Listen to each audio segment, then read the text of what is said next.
Welcome to the Cali Sober Mom Podcast. Monica and Brittany are changing the conversation about motherhood, cannabis, and mental health, considering themselves unhinged Martha Stewart adjacent.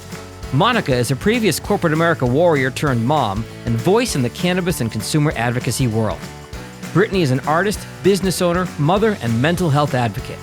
Now, here are your hosts, the Cali Sober Moms. Welcome back to this week's edition of Cali Sober Mom. We are going to mix things up a little bit. Brittany was unable to make it with us today. You guys know she is a busy bee. So I will be leading the pack solo back to the old school days of season 1. And I have with me the amazing Holly from Utokia. She is the co-founder of the company. She bridges the span of both cannabis and hemp, which is really fascinating because there's not a lot of people out there that have really lived in both worlds from the personal and the business side. But what's really exciting for me about this company is she really merges wellness with fantasy, which is really fun. And it creates just unique products that they inspire joy, relaxation, and it's about adventure and fun. So really happy to have you here, Holly. Oh, thank you. Thank you. I know I gave a very broad overview, and we have talked before, but I would love for you to be able to share your story about getting here because it's really fascinating. Yeah. So I kind of going way back, over 9 years ago, my journey started. Really, it was longer than that because my parents were growers, but they didn't really tell me they were growers when I was growing up. You didn't grow up in the farms with them? No, we had a farm, a lot of animals, beautiful childhood, but my parents grew in secret because back then you had to grow literally underground. They grew under the chicken coop, which we built into the story. So you mentioned our brand. We'll get to that, but my brand is a lot of fantasy, a lot of fun. It's the world of Utokia. So you can view it like you would maybe Harry Potter or, Chronicles of Narnia or something. Like you're going through a portal into our world when you try our products. So, and I have to tell you, I'm not a fantasy person. Like I have never watched in a full episode or a full movie of Harry Potter. It's a movie, right? I don't live in that world. That's just me. But I had posted because I knew you and your husband also like Marvel. My husband's obsessed with Marvel. So I had reached out to you and then posted when I tried one of the products to go to the new Marvel movie. And when I posted that, it turns out a lot of my close friends ordered your product immediately. And they've been playing the game. Like I didn't even know my friends have been playing the game separately. And they talk about it all the time. Like they know when the new cards are coming out. Oh, funny. Yeah, that is amazing. Well, it's funny too, because there's someone on TikTok that was doing a live. She's a giggling granny. And so she's an older woman. And she said that she thought our cards were hokey at first. And, oh, shoot. Let me grab one of the cards. Yeah, we have these cards. There we go. This is our World of Utopia one. This is the one that you get for completing our whole Origin series quest. So we have a whole quest that we do. This is like the old man. We have strains. You can see back there, that's like a whole wall of just a little portion of the cards that we do. Yeah, so we have like over 50 illustrations. We work with a local artist, by the way, to do most of the illustrations. So we love supporting artists, especially in the world of AI now. A lot of them are being replaced. It would be so easy for us to just utilize AI to do a lot of what we do, especially in fantasy. But we do love supporting art. And I'm sorry, I'm a ADHD rabbit hole squirrel girl. So I took you away from the underground chicken coop. I apologize from your parents. Yeah. So my parents grew and I didn't know about it when I was a kid. I only learned about it when I was an adult. And really my first adventure into partaking in any cannabis was after I broke both the bones in my wrist. I came off of my horse. I've been riding since I was 3 years old. I've come off plenty of times, but this time we both fell. He slipped you slipped on a slick patch. And so I went over the top of them. And I was prescribed Oxy. I have a plate in my arm now with a lot of screws and hardware. And my doctor just prescribed me Oxy. My body quickly became addicted to it. You just can't help it. And it's just something physiologically that happens. And I want to stop you right there because I think you just brought up a very important point. A lot of what we do is breaking stigma and shame, right? And there's such a stigma and shame that comes with carrying the burden of addiction to anything, let alone Oxy. And it's not, if anyone else is listening to this and they may have struggled, it's not your fault. The drug itself was designed to be addictive.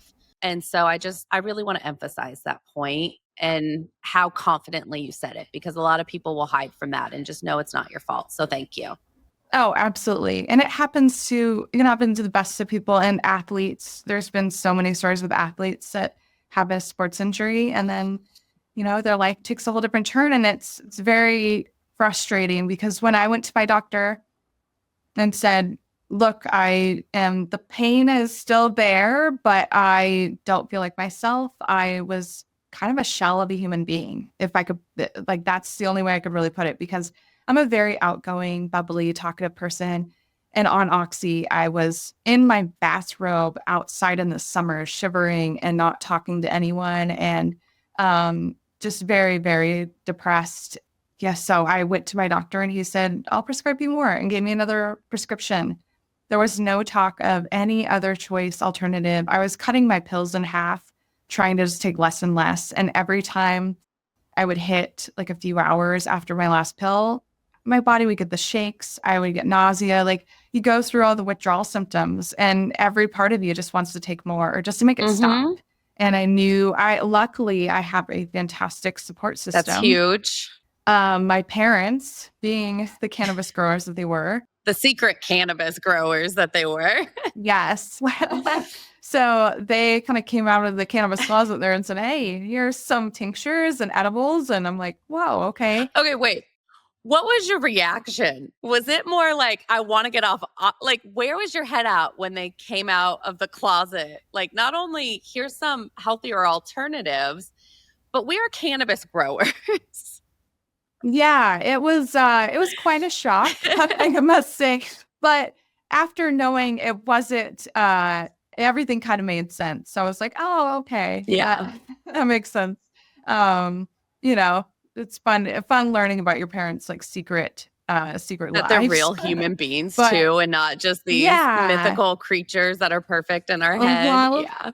And at that point, I'm in my late 20s and I'm like, okay. And so yeah, and I was very grateful. And at that point too, my arm was still all in a cast. And so it was hard for me to like light a joint. And I'd never smoked a cigarette in my whole life. And I was a straight A student. Like, my parents really did it right. And I'm not saying you have to hide it from your kids. We're definitely in a different era now than they were, but they gave me some edibles and tinctures, and that helped with the nausea. It helped with all the withdrawals. I was able to get off of it very, very quickly. I don't know how long it would have taken me, but it was a matter of maybe 2 weeks of really using that I just completely kicked it.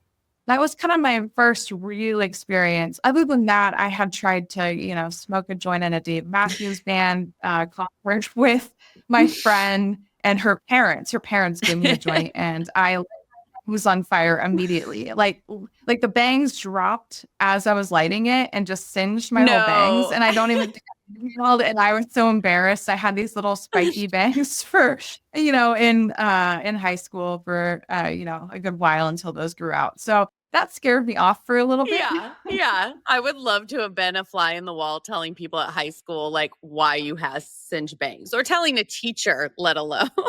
Oh, yeah. I can't remember. I must have come up with a brilliant excuse. But yeah. So that was kind of my introduction into using it medicinally and finding all these benefits. And I'm a big researcher, and, I try to live a pretty healthy lifestyle. And so that opened my eyes, because I grew up in the dare era. And even though my parents were growers, they didn't have me in that part of their lives. And I kind of grew up like most people and then got a corporate job right out of college. And none of my friends at all partaked or admitted to it.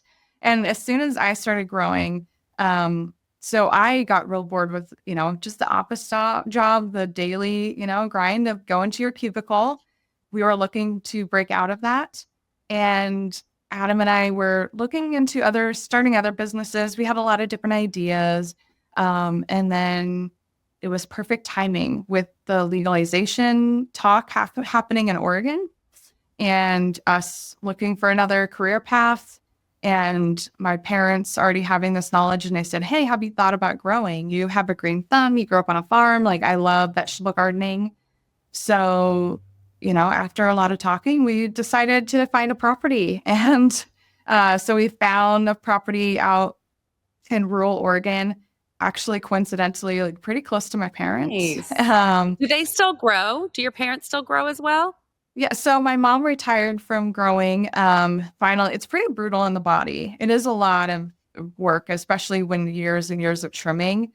She finally stopped, and my dad still does. Yeah, but seeing them, it is hard. It's hard work.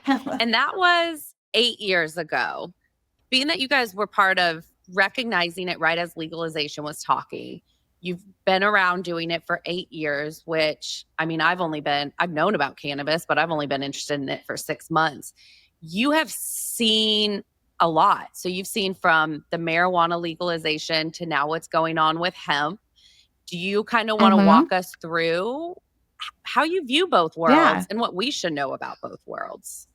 Absolutely. It's a very interesting, I think, evolution of cannabis. And it was really exciting at first in Oregon. We started with our medical license and then we got our recreational cannabis license. And because Oregon was huge on the medical program and serving its patients and the growers being really passionate about that. And that lasted a couple years, I would say. And growing was all about, cool genetics. And, I remember growing the first purple strain that I ever had because purples weren't really a thing back then. Now you go into, for those of you who have dispensaries, you see a lot of purple weed. Okay. It's pretty. It's dazzling. I don't want to interrupt you, but like, this is how different our worlds are. So I don't know what a purple strain is because in Louisiana, recreational is not legalized and we have medical, but you can't go in. You have to order online just by pictures of the package. You don't even see the flower. It's just a package. Oh. No, and you go in and they scan your ID. They give you a number, like if you were at a deli, and then they call your number 37. You can't go until you get a text that your order's ready. It takes 24 to 48 hours. They give you this number. You go, and then it's like a Walgreens pharmacy counter. So they're in like the pharmacy scrubs, and then they just check you out. And that's it. That is the most. And they say you can schedule an appointment with a pharmacist to ask questions, but you can't see anything. You can't touch anything. And there's no pictures of flower on the website either. It's strictly just the label. So you have to go off your eyes or talking to your friends. Same thing with Iowa. So a purple strain or just even, I heard recently, like if you smell the flower, your body internally knows what works for you and doesn't in a type of way. I don't know if that's true or not, but a lot of folks don't know what seems so normal and simple to you. That's how misinformed some of us are. Yeah, and it's interesting going into hemp too. So, because even the word like Delta 9, people are scared of, oh, Delta 9. Oh, that's, the bad stuff. I want the real stuff, the good stuff, And I'm like, wait a minute. So I come from grower knowledge and I've always known that Delta 9 tetrahydrocannabinol is the THC that we're all familiar with. That is the most abundant compound in the plant. It's the thing that's psychoactive and gets you high. And so it was quite a surprise when I jumped over to hemp and I heard everyone go, no, Delta 9. I'm like, wait, isn't that what everyone wants? And there's such confusion though on terminology. And I get it. We've made it really confusing. Even wine, in wine culture and stuff. I think is very confusing on knowing the different, varietals and what you're drinking and it's barrel aged and this and that. And I think cannabis is even more complex than that because there are thousands of strains and they've got all these off the wall names because cannabis is unique in a couple of ways that it has both the male and female parts of the plant. So you could have a male plant and a female plant. Most plants have male and female reproductive parts in the same plant itself. Okay. Yeah. So when you grow a flower or something and it has the pollen and it reproduces on its own. It doesn't need a male plant and a female plant. Cannabis is one of the only plants that you need a male and a female. Once in a while, you'll get a hermaphrodite, a female plant that's supposed to just be flower and will harm you. But okay, we'll save that for a more technical one. So you want the females. It's all about women in this world of cannabis. Females are what produces the buds, the flowers, and the males are what produces the pollen. And that gives you seed. So you don't want any of the males. And in the world of cannabis, you get all the females and you cut all the males away. You don't want them. Trust the women. Yes. Follow the women. Nobody wants seedy bud. It pops when you light it, and when you're smoking it, you'll get little pops and it makes it taste weird. So you want the female plant. So there's a lot of complexity to growing in Oregon. I guess we're really incredibly lucky with how, at least from a consumer standpoint, of understanding plant more and being more educated on it. Because when you walk into a dispensary, you just walk right in whenever at your convenience. Show your ID, of course, and then you see all of these jars of bud on the wall. And we're one of the only states, I don't know if we're the only, but at least one of the only that bud tender will take whatever jar you want to see and they'll open it up and you can smell it. You can look at it. You can't touch it, but you can get a good feel for it. And some dispensaries have maybe 20, 30 strains on the wall at one time. And so you get a really good variety of indoor and outdoor, and you'll see and they say what you were talking about, trust the nose. Okay. And that is kind of a thing. I think it's with anything, when you're eating something, you're eating it with your eyes and your mouth and your nose, all your senses. And the same thing with cannabis. If you smell it and it doesn't smell good to you, like certain strains, like gelatos that are really popular that are kind of smell like butt, to put it in spring. No, skunky. I don't like those ones as much. I like the fruity, the floral. And so with thousands of different strains, it can get really confusing, but it's really exciting being a grower. And so back in the day, I used to be able to kind of grow what I wanted, discover new strains, pheno hunt. So pheno hunting is when you plant a whole bunch of the same seeds. So you'll have maybe skunk number 1 or something. You'll plant 100 seeds and those 100 seeds might be each one is slightly different. Wow. They have different characteristics of bud size and smell and potency and the color. So you'll have a lot of variation just in one generation. So I had a lot of fun until probably, I don't know, even 3 years ago, I would say, is when it started to really change. It became all about potency and just the cheapest weed and getting the highest potency. The easiest comparison is just if you walked into a liquor store and you just said, get me whatever is the most, potent, the highest alcohol percentage thing, like Everclear. Yeah. And I'm like, I would not do that to myself since last time was in high school or in college and drinking jungle juice with Everclear. Worst mistake ever. There's so much more about it. And cannabis too. The other thing that's complex is even the THC percentage. THC changes over time for when you harvest it and you test it, even on the same plant. If you have a bud up here towards the light, it's going to test at a different potency, a different THC level than a bud down here, kind of in the dark, underneath all the leaves. So even on the same plant, it's not homogeneous. And then when you harvest 1,000 plants and then you pick maybe 5 buds out of there and you grind them together and you have potency, it's not really going to be, even from the very beginning, really truthful or accurate to the customer.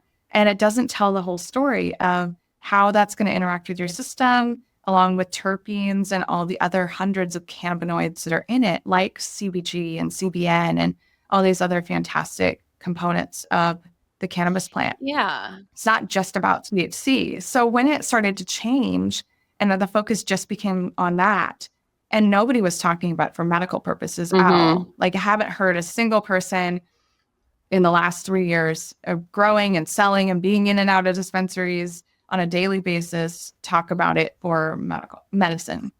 And then when I started in the hemp, I immediately had customers from all over the United States and in other countries. I wish we could, UK and Australia. I wish they had options because they reach out so frequently.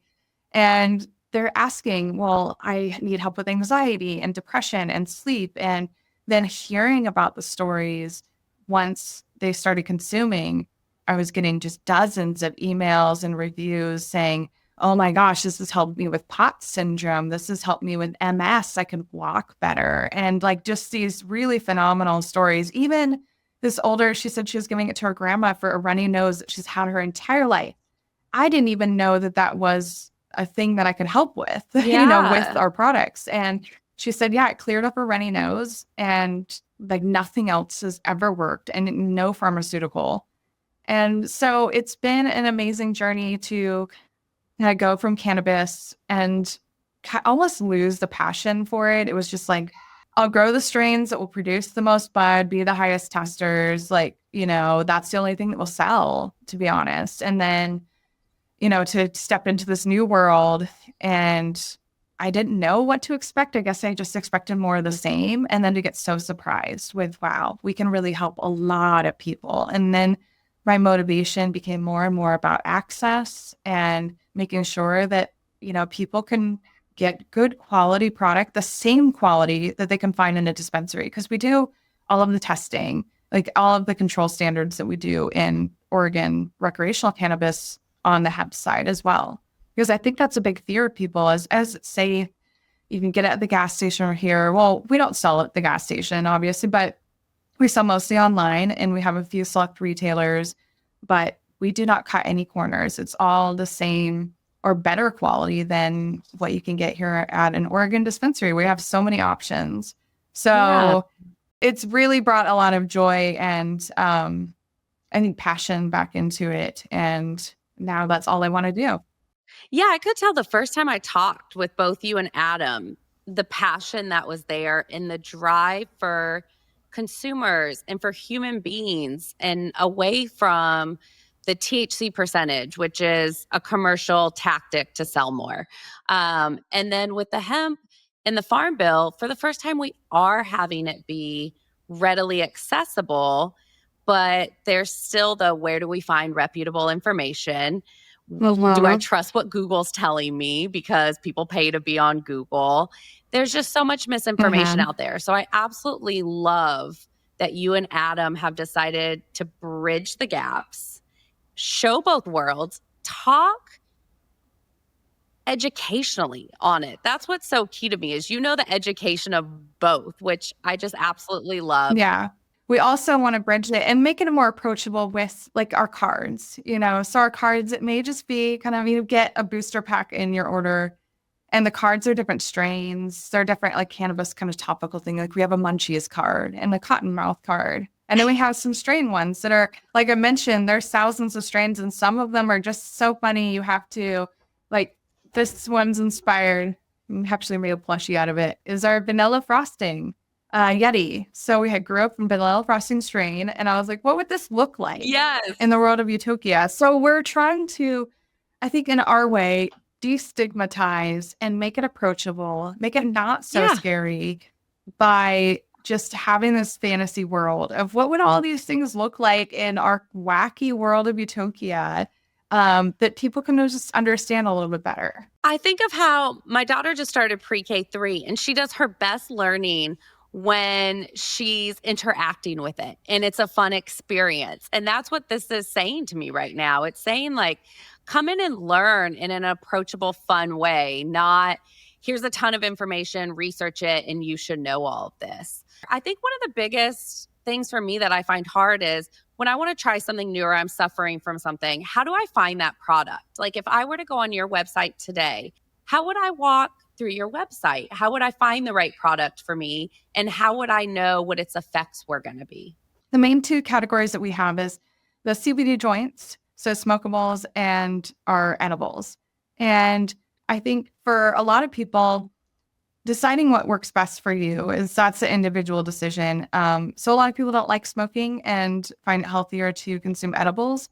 There's pros and cons to both. Our CBD flower isn't psychoactive, so it's more for pain, anxiety, stress, and it works pretty immediately. So that's the benefit with flower is it's going to work right away, and you can moderate a lot easier on it actually because you can modulate, I guess, because you can take a toke and kind of see how you feel within a couple minutes, and then go, okay, I want to, take a little more.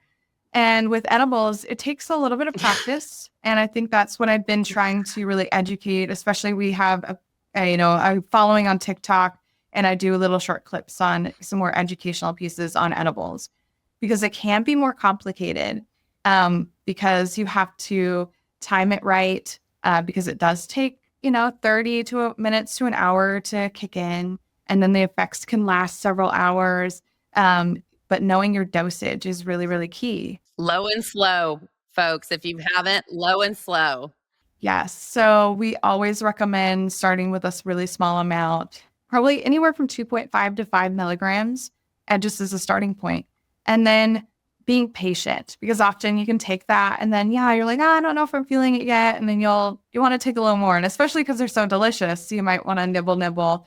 It's really your first time, especially just take a tiny bit, wait. And it might take over the course of several days or even a couple of weeks, and it's fine. You have your whole life to the rest of your life to be enjoying these. So take the time, explore, find the right dose for you, and then you'll have a wonderful experience. Because a lot of people say, oh no, I had a bad experience. I took too much. I got massive anxiety. And usually getting increased anxiety instead of decreased is just taking a little bit too much. So I think we try to lay it out in a really easy way of categories. So we have the smokables, which is our flower, pre-roll forest, and then our edible garden. And then we even have catnip joints for cats. So it's literally catnip joints with catnip toys for your cats for fun. People love to buy them and they take pictures. And we actually have a quest coming out. So we had a whole kind of origin series quest that I didn't get a chance to dive too deep into, but you can find more on our website. We're going to link a ton of stuff too. And then we have a crazy cat lady adventure quest where a crazy cat lady has lost her cats and you need to find the 3 cat cards. And it's a lot of fun. Kind of spoiler alert, if you actually participate in the quest and get all 3, then you'll be written into the story in a really fun way. So we try to really tailor it to have each experience really unique and fun. So we also have a lot of blogs on our website. And then on TikTok, like I mentioned, I have a lot of little educational pieces, that people can come and learn. And I'm so excited that people actually love learning about these things because I have so much knowledge over the years to share. And being a grower was kind of lonely and a little bit isolated. But now, I'm trying to share that with the world and do more and more education. And just little bite-sized pieces for people to digest. The other thing I want to touch on too before I let you leave me is you mentioned, take your time, be patient. And I think with alcohol, we are trained so differently, right? It was always like grabbing, that's the nature of alcohol. It's you want more dopamine, you want more dopamine, like go get that dopamine fix. And so we're used to that constant, like have another. And I know you and your husband have also went alcohol-free over the recent. How do you guys use cannabis and hemp for wellness in leaving alcohol behind? Yeah, it's been an incredible journey. I will never look back at drinking alcohol. It was a pretty, integral part of our lives. I think it was a habit and it was a daily thing at a certain point. And when we finally stopped, it became daily. And cannabis has been the one thing that has really helped me let go of that and let go of the habit, let go of the feeling and everything, because you can just take like a little bit of edible. For me, I take a quarter gummy kind of once per day, twice per day. And I just feel a little bit elevated, a little bit lifted, just nice, in a good mood. It's healthier. I'm like, couple grams of sugar is all that I really worry about, rather than damaging, everything, all your organs and all of the negative side effects with alcohol. So we just find that it's a much healthier, better way for us to live. And with no judgment on anyone who still Yeah. drinks, but I was surprised at that stat that you shared on, I think, a LinkedIn post that said 33% increased breast cancer for like daily consumption. I consider myself a very intelligent, like educated, well-educated person. I didn't know that. They don't want you to know that. I never thought of the increased cancer risk when I was drinking. Never, not once. I was like, oh, kidneys and liver and stuff. And like, Most people don't know this. It's out there. You have to actively find it. They're paying to suppress it. But alcohol, it impacts women more than it does men, but it actually changes your DNA. The alcohol itself goes in and alters your DNA, and that is what causes the cancer growth. And you never know how your wow. genetics are going to react to that. So one person may be able to drink 10 drinks and have minimal damage to their DNA, whereas one, and so it's not so much you can't control it. This is a product that's altering your DNA. But I digress. That's for another. Whereas cannabis, for me, especially like instead of feeling bloated, it actually like decreases inflammation with our CBG gummy, like headache and migraine. Like I no longer wake up with a hangover. And if I have a headache, I actually use to fight my migraines that come on. There's a lot of things, and even, my back pain and other things. It's just like, it's a nice, healthy thing that I can just introduce, when I need it, throughout the day. And especially for night, I've had so many people say how they finally are getting sleep with the CBN gummies. And a lot of people are taking melatonin, again, big pharma. Melatonin, you should not be taking regularly. It actually inhibits your own body's ability to produce it. So all of these supplements with melatonin, CBN is a wonderful natural way to get some sleep and to stay asleep, especially with restless leg syndrome like I have, or 2 dogs in the bed like I have.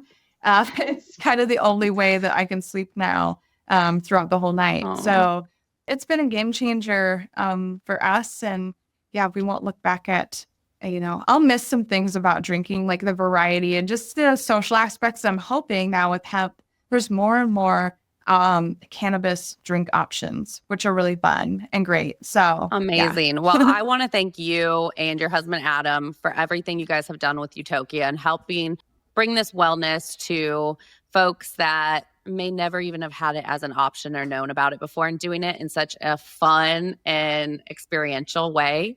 So thank you so much. We loved having you here, and we will have you back again on Cali Sober Mom. All right. Thank you. Thanks for listening to the Cali Sober Mom podcast. The best way for us to get the word out is you. So share this episode with someone you know who will enjoy it. And be sure to follow Cali Sober Mom on Apple, Spotify, YouTube, or wherever you're consuming the show right now.